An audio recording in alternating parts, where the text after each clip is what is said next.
பிக்கலோவை காட்டுறாரு. நம்ம பிக்கலோ மட்டும் எதுவுமே சாப்பிடலங்க, அவன் அப்படியே தனியாவே உட்காந்துருக்கான். இப்போ இவங்க சாப்பிட்டு முடிச்சாங்க, நான் மறுபடியும் ட்ரைனிங் எடுக்க போறேன், இந்த தடவை கன்ஃபார்ம் பபுளை பிடிச்சிருவோம்னு சொல்லி மறுபடியும் ட்ரைனிங்க்கு போக இந்த பக்கம் நம்ம பிக்கலோ உட்காந்துருந்தான் பார்த்தீங்களா, அவன் அவனுக்குன்னு கொஞ்சம் தண்ணி வச்சிருப்பான், அந்த தண்ணியை தாங்க குடிக்கிறான். இப்போ இந்த பக்கம் எம்சா என்ன பண்றான், பபுள் இந்த டைம் நான் உன்னை கன்ஃபார்ம் பிடிச்சிருவான் அப்படின்னு சொல்லி இப்போ அவன் ட்ரைனிங் ஆரம்பிக்க உடனே நம்ம எம்சா என்ன பண்றான், இந்த வாட்டி இங்கே இருந்து பறந்து வந்து நம்ம பபுளை பிடிச்சிடவும் செய்யறாங்க.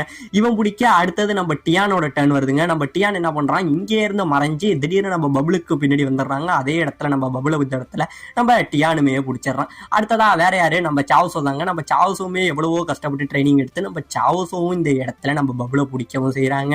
இப்படியே இது பண்ண அடுத்ததா இவங்களுக்கு என்ன ட்ரைனிங் அப்படிங்கிற மாதிரி நம்ம கிங்காய் கிட்ட கேட்க நம்ம கிங்காய் அடுத்ததா நம்ம கிரிகுரியை வர சொல்றாருங்க. நம்ம கிரிகுரியை பிடிக்கிறதா உங்களுக்கு அடுத்த ட்ரைனிங்னு சொல்லி நம்ம எம்சா கிட்ட என்ன பண்றாங்க, அந்த ஹேமரை கொடுக்குறாரு. ஹேமரை தூக்க முடியாம நம்ம எம்சா மறுபடியும் கீழே விழுந்துடுறாங்க. இப்படியே இது பண்ணிட்டு இருக்க இந்த பக்கம் நம்ம பிக்கலோ என்ன பண்றான், இது எல்லாத்தையும் பார்த்துட்டு இங்க